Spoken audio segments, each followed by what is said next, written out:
He didn't use guns. He didn't rob banks. Yet, he shook the very foundation of India's financial system using just one weapon: paper, stamp paper. This is the unbelievable true story of Abdul Karim Telgi, the man who turned counterfeit stamps into a billion-rupee empire. From poverty to power, from platform fruit seller to scam kingpin, this is a journey soaked in deception, bribery, and betrayal. Abdul Karim Telgi was born in 1961 in Kanapur, a small village in Karnataka. Life wasn't kind to him. His father, an employee with the Indian Railways, passed away early, leaving the family in financial ruin. To support himself, young Abdul began selling fruits and snacks to passengers at train stations. This wasn't just a job, it was his first lesson in street survival and hustle. Despite financial hardship, Telgi managed to complete school and later pursued a degree from a local college. His ambition was always bigger than his village. Dreaming of wealth and opportunity, he left for Saudi Arabia in the late 1980s, where he worked as a laborer and later as a travel agent. But his real education happened not in classrooms, but in the underworld of document fraud.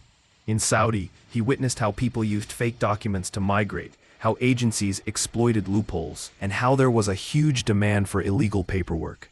This exposure sparked his interest in forgery and manipulation. When Telgi returned to India in the early 1990s, he was no longer an innocent fruit seller. He had transformed into a man with a dangerous ambition. Settling in Mumbai, he set up a fake travel agency and began forging passports and visas. His network grew quickly, and so did his confidence. He was arrested once in connection with fake travel documents, but that only made him more careful. Instead of retreating, he studied the system further. Telgi realized that small scams wouldn't get him the power or the fortune he desired. That's when he discovered an overlooked and surprisingly vulnerable area in India's bureaucracy: stamp papers. Used for agreements, court affidavits, land deals, and business contracts, stamp papers were everywhere. And yet, the demand was high, while distribution and verification were slow and old-fashioned. In Telgi's mind, this wasn't just a gap. It was an opportunity waiting to be exploited. What followed next was not just a scam. It was a full-fledged shadow empire built on deception, strategy, and a deep understanding of human greed. Stamp papers were the perfect product for fraud. They were required for nearly every transaction involving money, property, or legality. But very few knew how they were made. That's where Telgi struck. Using his charm and connections, Telgi infiltrated the supply chain of the Nashik Security Press, India's main stamp paper printing facility. Through a mix of bribery, blackmail, and manipulation, he obtained printing plates, watermarked paper, and even original molds used by the government. He acquired second-hand printing presses and set up his own illegal printing units in rented godowns. His team included former printing press workers, calligraphers, sealmakers, and even software experts who could replicate official-looking certificates. Telgi didn't just print fake papers, he replicated the entire infrastructure around them. Packaging, delivery networks, invoices, all designed to look official. He'd even bribed officials in the Treasury and Revenue departments to ignore irregularities and, in some cases, assist with distribution. His counterfeit stamps were so accurate that even trained officials couldn't spot the difference. Government departments unknowingly started using Telgi's fake stamps in legal cases, loan agreements, and insurance claims.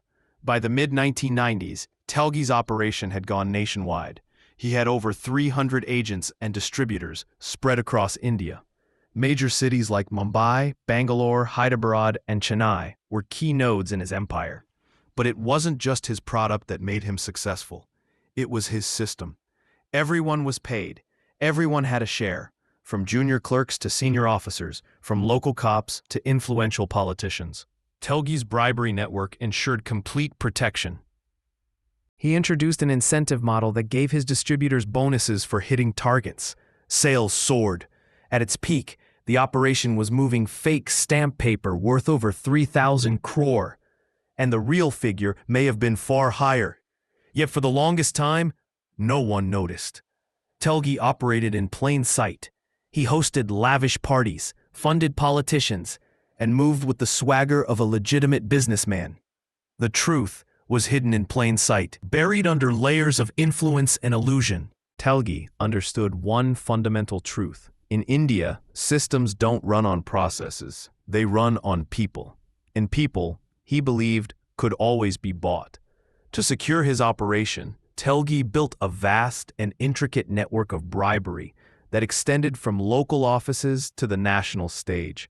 At the heart of this network were government officials, many of whom he had either bribed or blackmailed.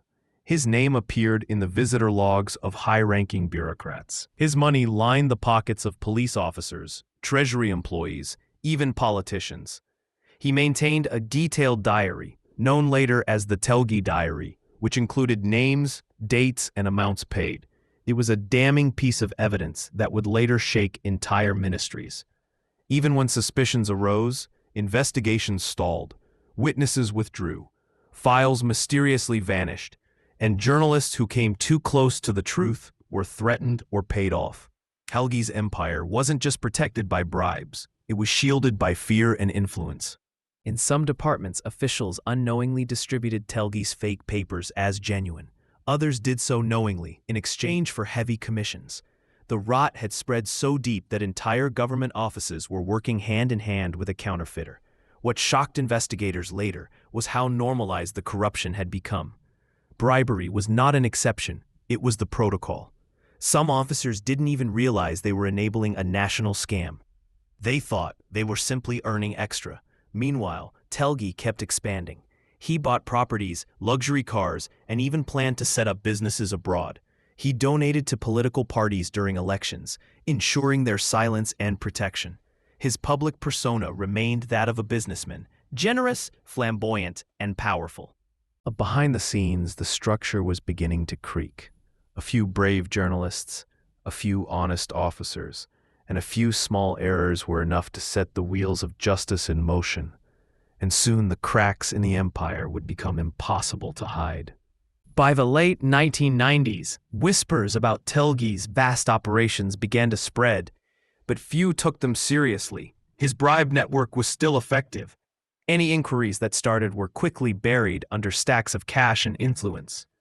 But every empire has a crack, and Telgi's came in the form of a routine police raid in Pune in 2001.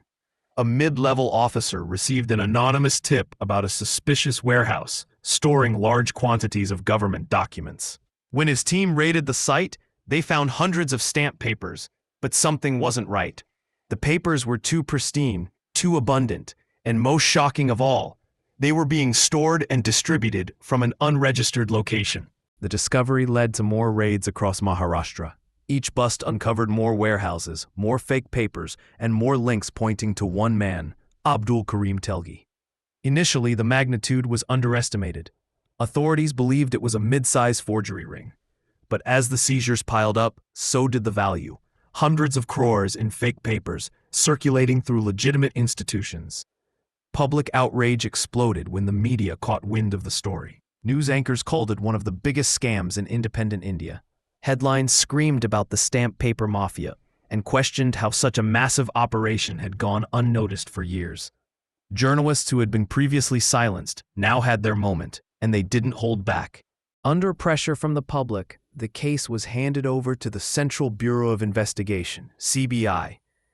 Telgi, sensing the net closing in, tried to delay his arrest, but on November 2001, he was caught in Ajmer, Rajasthan. When presented before court, Telgi appeared calm, even defiant. In custody, he began to talk, and what he said was explosive. He named bureaucrats, police officers, and political figures, some of whom were nationally known. He described in detail how his operation worked, who was on his payroll, and how much each person received. His statements were backed by documents and financial records. It was no longer just a scam, it was a systemic rot. The infamous Telgi diary was recovered, listing payouts to over 100 people in positions of power. Ministries scrambled to manage the fallout. Internal investigations were launched, and suspensions followed. Some officials quietly resigned, others faced formal charges. The case had now become too big to ignore. Courtrooms were packed. Telgi's face was plastered across newspapers and television screens. The public, angry and betrayed, demanded justice. Telgi was charged under multiple sections: criminal conspiracy, cheating, forgery, and violations of the Indian Penal Code and the Prevention of Corruption Act. He pleaded guilty in 2006, not out of remorse, but perhaps knowing there was no escape.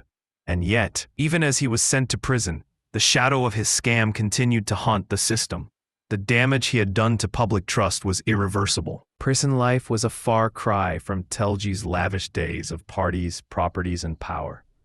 Behind bars, his health deteriorated rapidly. Years of stress, unchecked diabetes, and high blood pressure began to take their toll. Although sentenced to 30 years of rigorous imprisonment, Telgi spent most of his prison term in medical wards. He was moved frequently between Arthur Road Jail in Mumbai and hospitals in Bangalore due to worsening conditions. At times, rumors floated that he was faking illness to avoid jail time. But his condition was very real and very serious. His influence, while still present in small ways, was fading. The network he once commanded had scattered. Associates had turned against him. Records had been seized, and some of his key protectors had either retired or been jailed themselves. Telgi's empire had truly crumbled. Despite his crimes, he was often described by jail staff as calm and reflective. Some said he spent long hours writing, praying, or just staring out of his cell. Others recalled that he remained proud of his intellect, once telling an officer, "I didn't pick up a gun, yet I shook the system." In his final days, Telgi suffered from multiple ailments, including meningitis, hypertension, and renal failure. On October 23, 2017, he passed away at Victoria Hospital in Bangalore due to multiple organ failure. His death was announced quietly. There was no funeral spectacle, no great outpouring of grief, and yet his legacy lived on in courtrooms where new verification systems were introduced, in police departments that reformed their paper procurement, and in textbooks and training manuals where his scam was dissected as a case study in systemic failure. The Telgi scam forced the Indian government to digitize many paper-based systems and tighten regulations around stamp paper distribution. It also triggered a nationwide debate on corruption, accountability, and the fragility of public institutions. Abdul Karim Telgi remains one of the most fascinating and dangerous financial criminals in Indian history. His rise was fueled by loopholes, and his fall by exposure. In the end, his greatest weapon wasn't money. It was the knowledge of how to manipulate a broken system. In a world obsessed with weapons and violence, Abdul Karim Telgi proved that sometimes the most dangerous man in the room is the one holding a stamp. The case may be closed, but criminology never sleeps. Like and subscribe to join Criminology and step deeper into the dark with us.